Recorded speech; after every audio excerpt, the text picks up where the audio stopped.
بسم اللہ الرحمن الرحیم۔ السلام علیکم۔ غیبت کرنے والوں کی سزا۔ حضرت بن حارث رضی اللہ تعالی عنہ بیان کرتے ہیں کہ رسول اللہ صلی اللہ علیہ وآلہ وسلم نے فرمایا، کسی بے عیب کو عیب لگانے والے اور چغل خوری کے لیے چلنے پھرنے والے، ان دونوں جماعتوں کا حشر کتوں کی صورت میں ہوگا۔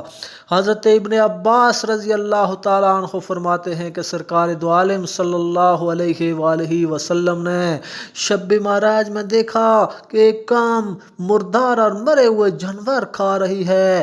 آپ صلی اللہ علیہ وآلہ وسلم نے فرمایا، یہ کون لوگ ہیں؟ فرمایا، یہ وہ لوگ ہیں جو لوگوں کا گوشت کھاتے تھے، یعنی غیبت کرتے تھے۔ حضرت انس رضی اللہ تعالیٰ عنہ سے مروی ہے کہ سرکار مدینہ صلی اللہ علیہ وآلہ وسلم نے معراج میں کچھ لوگوں کو دیکھا کہ اپنے ناخنوں سے اپنے منہ اور سینہ کو چھیل رہے ہیں۔ دریافت فرمایا، یہ کون لوگ ہیں؟ جبرائیل علیہ السلام نے عرض کیا، جو لوگوں کا گوشت کھاتے تھے، یعنی غیبت کرتے تھے اور ان کی آبرو ریزی کیا کرتے تھے۔ حضرت راشد بن سعد رضی اللہ تعالیٰ عنہ کی روایت میں ہے کہ حضور صلی اللہ علیہ وآلہ وسلم نے ارشاد فرمایا، میں نے کچھ لوگوں کو دیکھا تو چھاتی کے بل لٹکے ہوئے ہیں۔ میں نے دریافت کیا، یہ کون لوگ ہیں؟ مجھے بتایا گیا کہ یہ عیب چین اور غیبت کرنے والے ہیں۔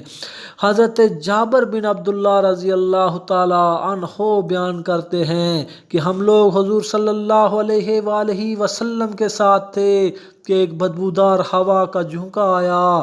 فرمایا، تم جانتے ہو یہ ہوا کیسی ہے؟